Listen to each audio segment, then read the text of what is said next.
Hello everyone, welcome to all of in excellent coaching classes. और students, जैसा कि आपको पता है, मैं एंटरप्रेन्योरशिप की वन शॉट वीडियोस बना रही थी। इससे पहले मैंने अपने 2 चैप्टर्स ऑलरेडी एक्सप्लेन कर दिया वन शॉट में, मेरे प्लेलिस्ट में चैनल पे आप जाके देख लेना। आज हम यूनिट 3 एंटरप्रेन्योरशिप क्लास 11 का एक चैप्टर करेंगे जिसका नाम है एंटरप्रेन्योरल जर्नी। ठीक है, वन शॉट वीडियो है। Without wasting my your and mine's both of time, let's proceed with our video. तो आप इसे देख लेना, पहले के चैप्टर देखने के लिए प्लेलिस्ट देख लेना। आपको इससे पहले you know very well that what is entrepreneur, who is an entrepreneur, what is entrepreneurship, आपको इस पता ही होगा।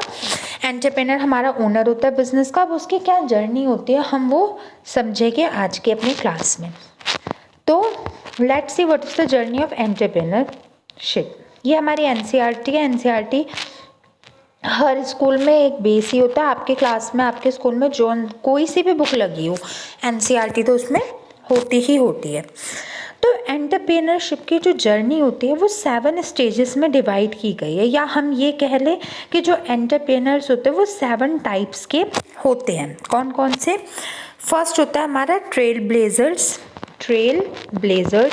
Then second one are go getters, third one are managers, fourth one are motivators, fifth one are authoritarians, then sixth one are collaborators, seventh one are diplomats। तो first हम अपने kind के साथ चलेंगे।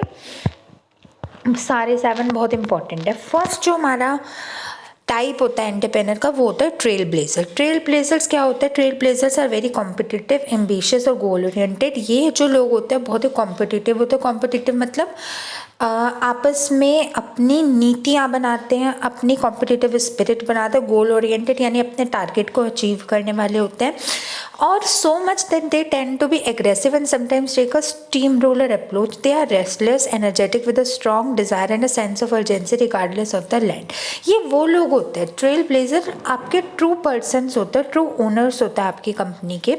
ये वो लोग होते हैं जो अपने टारगेट को अचीव करने के लिए किसी भी हद तक जा सकते हैं। Sometimes they become restless. यहाँ पे लिखा है ना रेस्टलेस, मतलब वो कुछ भी करेंगे लेकिन अपने टेक्नोलॉजी को, अपने गोल को हासिल करेंगे। उसके लिए उन्हें कोई सी भी टेक्नोलॉजी लगे, कोई सा भी फाइनेंस लगे, कोई से भी लीगल थिंग्स लगे, कुछ भी लगे, मतलब कोई से भी चैलेंजेस उनके रास्ते में है जो उनको चाहिए।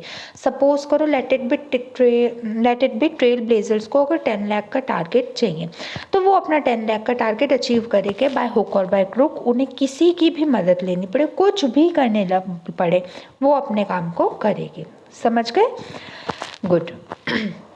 Second one are go getters. Go getters.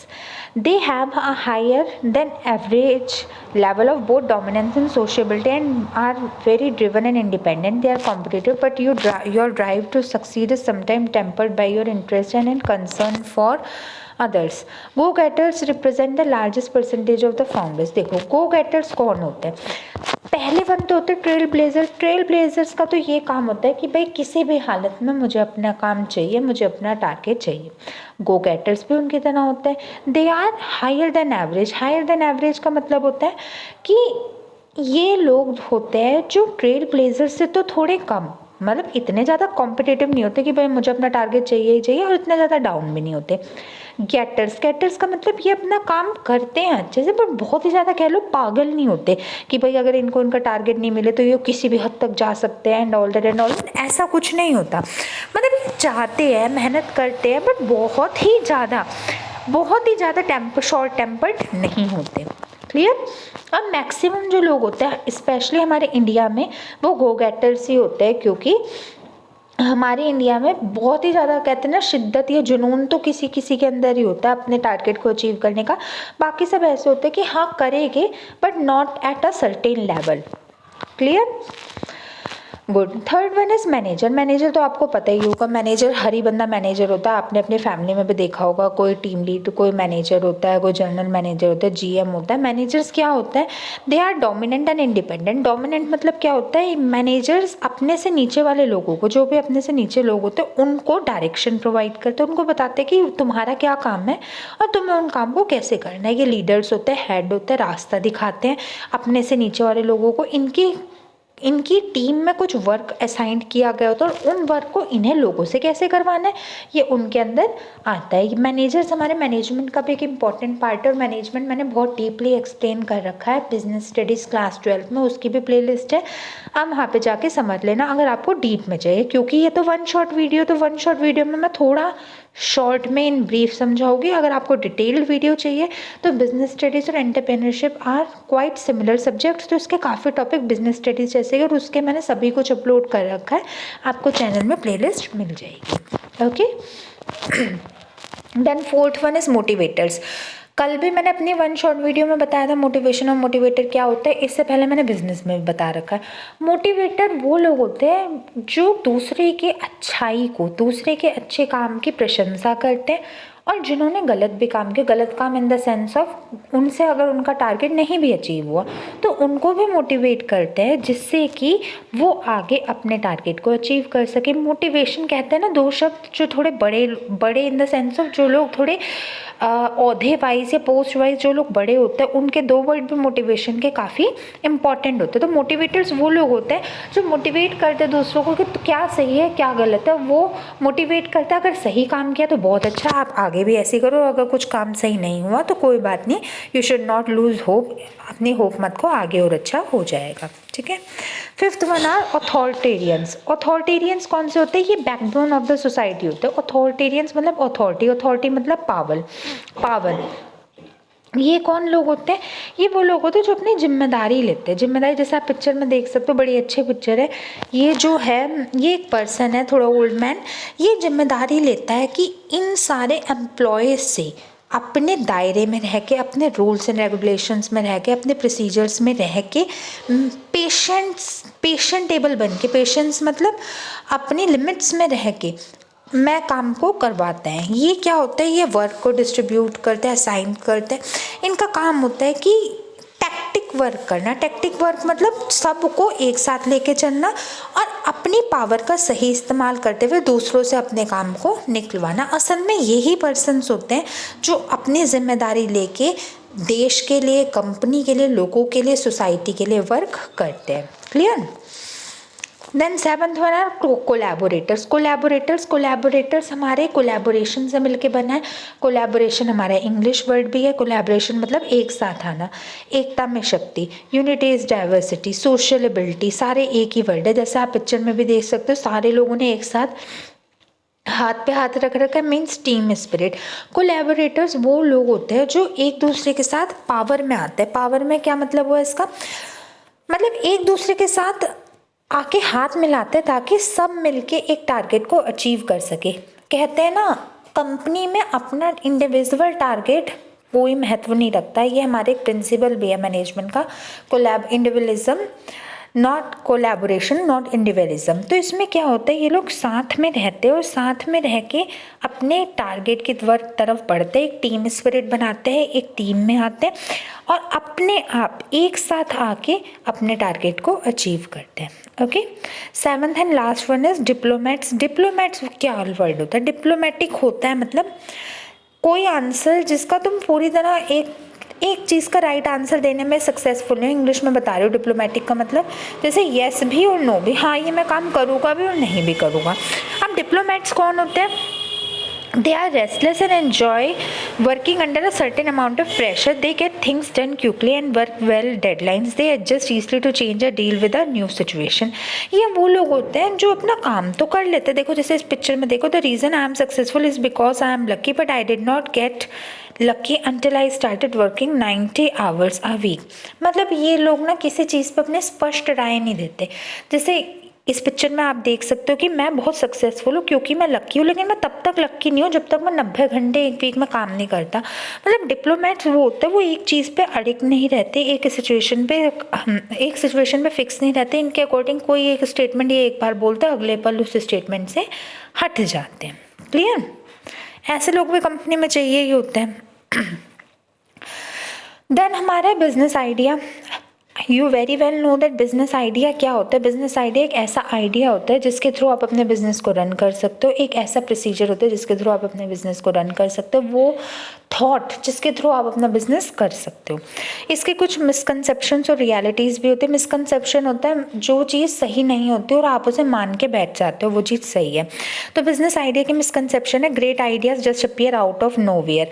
मतलब जो ग्रेट आइडियाज़ होते हैं, महान आइडियाज़ होते हैं, वो कहीं और से नहीं आते, तुम्हारे अंदर से ही होते हैं और तुम्हें उनके ऊपर वर्क अपॉन करना पड़ता है जिससे जो तुम्हारे स्मॉल आइडियाज़ ग्रेट आइडियाज़ में कन्वर्ट हो। Then second is there are no illegal ideas, illogical ideas. कोई भी इलॉजिकल जो भी आइडियाज़ होते हैं, लॉजिकल मतलब जिनके पीछे कोई लॉजिक नहीं होता, लॉजिक मतलब जो कोई सेंसेबल नहीं होते, सेंसलेस होते हैं, वो आइडियाज़ बिल्कुल भी इम्पॉर्टेंट नहीं होते। आपके आइडियाज़ ऐसे होने चाहिए जो आपको मोस्ट प्रॉफिटेबल रिटर्न दे। Then we can generate all the ideas we will ever need if we sit down at a meeting. मतलब अगर तुम कोई आइडिया अलग बैठ के बिजनेस का सोचोगे, हो सकता है तुम इतने सक्सेसफुल ना हो, क्योंकि जब 10 दिमाग एक साथ चलते हैं वो डिफरेंट होता है और एक दिमाग अलग होता है। मतलब किसी नए और अच्छे आइडियाज़ को जनरेट करने के लिए तुम्हें साथ में मीटिंग में बैठना चाहिए, मीटिंग करनी चाहिए और काफ़ी लोगों की राय लेनी चाहिए। Great ideas are not the problem, implementing them is a problem. Great ideas तो देखो मेरे दिमाग में बहुत अच्छा आइडिया है, मैं आइडिया तो जनरेट कर लूँगी, उस आइडिया को इम्प्लीमेंट करना एक बहुत इंपॉर्टेंट बात होती है। What is the meaning of implement मतलब होता है लागू करना। तो जो मैं सोचती हूँ वही मेरे कलीग्स भी सोचे और माने, वो एक इम्पॉर्टेंट बात है, वो करना काफ़ी डिफ़िकल्ट होता है। तो तुम्हें ना फ्रस्ट्रेशन हटा के, एक बॉस जो होता है तो फ्रस्ट्रेशन हटा के जो उसका बिजनेस आइडिया है उसे एग्जीक्यूट करवाना चाहिए ताकि सब लोग भी उसको माने। समझ गए? Next is ways to generate ideas. हमें आइडियाज़ कहाँ से आते हैं? पहला एनवायरमेंटल स्कैनिंग, ये भी डिटेल्ड वीडियो मेरी ऑलरेडी अपलोडेड है एनवायरमेंटल स्कैनिंग की। ये हमारा कॉम्बिनेशन होता है स्वॉट एनालिसिस का। स्वॉट मतलब स्ट्रेंथ, वीकनेस, अपॉर्चुनिटीज, थ्रेट। मतलब आप किस तरीके से अपने आइडियाज़ को जनरेट कर सकते हो। आप बाहर के business environment chapter class 12 chapter 3 का है ये बिजनेस स्टडीज़ का टॉपिक, आप वहाँ पे जाके देख लेना। तो यहाँ पे मैं ज़्यादा एक्सप्लेन नहीं कर रही। एनवायरमेंटल स्कैनिंग होती है मतलब जो हमारे बाहरी एनवायरनमेंट रहता है उसमें क्या हमारे लिए स्ट्रेंथ है, कौन सी हमारी वीकनेस है, क्या हमारे लिए अपॉर्चुनिटीज़ है, क्या हमारे थ्रेड है, उनको मद्देनजर रखते हुए हमारे बिजनेस के आइडिया आते हैं। क्रिएटिविटी से हमारे बिजनेस के आइडिया आते हैं। क्रिएटिविटी मतलब कौन बंदा कितना क्रिएटिव है, किस काम को किस तरीके से कर सकता है, उसके थ्रू हमारे आइडिया आते हैं। फोकस ग्रुप, हम अपने ग्रुप्स बनाते हैं जिनके थ्रू हमारे आइडियाज़ आते हैं। 10 लोग अपने आइडियाज़ देते हैं, अपना दिमाग देते हैं, तो हमारे आइडियाज़ डेवलप होते हैं। ठीक है। Next is importance of evaluating ideas. मतलब जो तुमने आइडियाज़ को जनरेट किया उन्हें तुम इम्प्लीमेंट कैसे करोगे, इवेल्युएट कैसे करोगे, तुम ये कैसे देखोगे जो तुम्हारा आइडिया वो सही है या नहीं।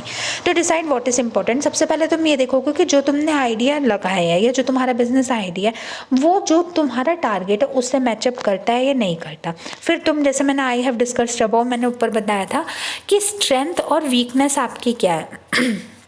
जो आपकी स्ट्रेंथ और जो आपकी वीकनेस है वो आपका बिजनेस आइडिया पूरी कर रहा है तो आपका बिजनेस आइडिया ठीक है, वरना नहीं है। जो मिनिमाइज वाइल मैक्सिमम रिटर्न, मतलब जिससे आपको रिस्क सबसे कम हो और आपको सबसे ज़्यादा प्रॉफिट हो सके, अगर ऐसा हो रहा है तो आपका बिजनेस आइडिया बिल्कुल अच्छा है। Clear? Then next is feasibility study. Feasibility मतलब क्या होता है? फीजिबिलिटी एक बहुत ही इंपॉर्टेंट हमारा टॉपिक होता है। What is the meaning of feasibility? Feasibility study can be defined as a controlled process of identifying problems and opportunity, determining objective, describing situation, defining successful outcomes and assessing the range of cost and benefits associated with the several alternative for solving a problem. Feasibility, feasible मतलब होता है कि क्या चीज़ तुम्हारे लिए सबसे ज़्यादा सही है। एक इंसान के लिए, सपोज करो एक स्टूडेंट है तो उसके लिए सबसे ज़्यादा सही क्या होगा कि वो किस तरीके से अपनी स्ट्रेटेजी बना के अपना कैसा टाइम टेबल बनाए जिससे उसके 90 अबव मार्क्स आ सके। ठीक है, तो 90 अबव मार्क्स को बेस्ट पॉसिबल तरीके से लाना उसकी फीसेबल स्टडी कहलाती है। फीसेबल मतलब वो काम करना है जिससे तुम्हें सबसे ज़्यादा फ़ायदा हो। और फीसेबिलिटी स्टडी होती है कि तुम्हें अपने आइडेंटिफाई करना, अपनी अपॉर्चुनिटीज़ को, अपनी थ्रेट्स को, अपने आउटकम्स को इस तरीके से स्टडी करना जिससे कॉस्ट तुम्हारी सबसे ज़्यादा कम लगे और बेनिफिट तुम्हें सबसे ज़्यादा हो।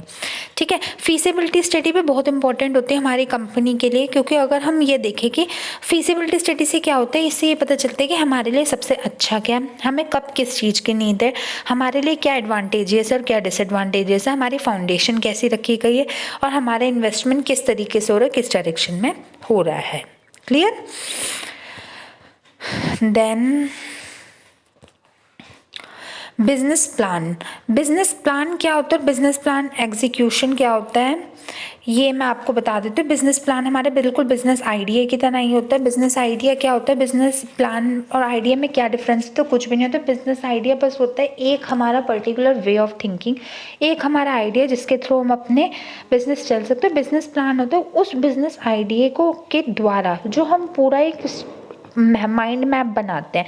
माइंड मैप मतलब पूरा हम एक अपने स्ट्रेटजीज बनाते हैं किसके थ्रू हमारा बिजनेस चल सकता है, वो हमारा बिजनेस प्लान कहलाता है। Clear? Then role of society in growth of an entrepreneur. अब women entrepreneur need to overcome challenges. अगर कोई वुमेन एंटरप्रेनर होगी, वैसे आपने कम ही सुना होगा, कम तो नहीं खैर है, कि जो वुमेन ओनर्स होते हैं उनके पास कौन कौन से चैलेंजेस होते हैं। पहला तो पेट्रियार्कल सोसाइटी, ऑफ कोर्स हमारी इंडिया मेल डोमिनेटिंग कंट्री है। यहाँ पे आपने देखा होगा जितने भी कंपनी के बड़े बड़े नाम हैं वो सारे मेल्स ही हैं। सेकेंड है lack of opportunities. Lack of opportunities में क्या होता है? उनके पास अपॉर्चुनिटीज़ कम होती हैं। क्यों? क्योंकि कुछ ऐसी ड्यूटीज़ होती है, सोशल ड्यूटीज़, जिनको उनको करना मस्ट होता है एज़ कम्पेयर टू मैंस। देन सोशल बैरियर्स, कई उनके में सोशल बैरियर्स आ जाते हैं जिनको उन्हें मद्देनज़र रखना होता है, जिनके बाद ही वो अपने काम को कर सकते हैं, और उनके लिए सिचुएशन एनवायरनमेंट भी हर बार से ही नहीं होती। Clear? Then and this is the last of our chapter.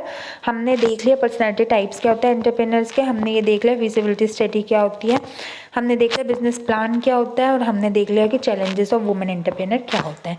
तो देखा आपने स्टूडेंट्स, ओनली 16 मिनट्स में हमने पूरे चैप्टर समझ लिया कि ये चैप्टर कौन सा है। One short video of chapter 3 entrepreneur studies की। आई होप आपको समझ आ गया होगा। अगर आपको कोई डाउट है हो तो आप मेरे से पूछ लेना। Now I will meet you in my next video very very soon. Till then goodbye and stay tuned. Thank you so much for watching my video, and do not forget to subscribe my channel as well as press the bell icon in order to never miss any new update. Goodbye.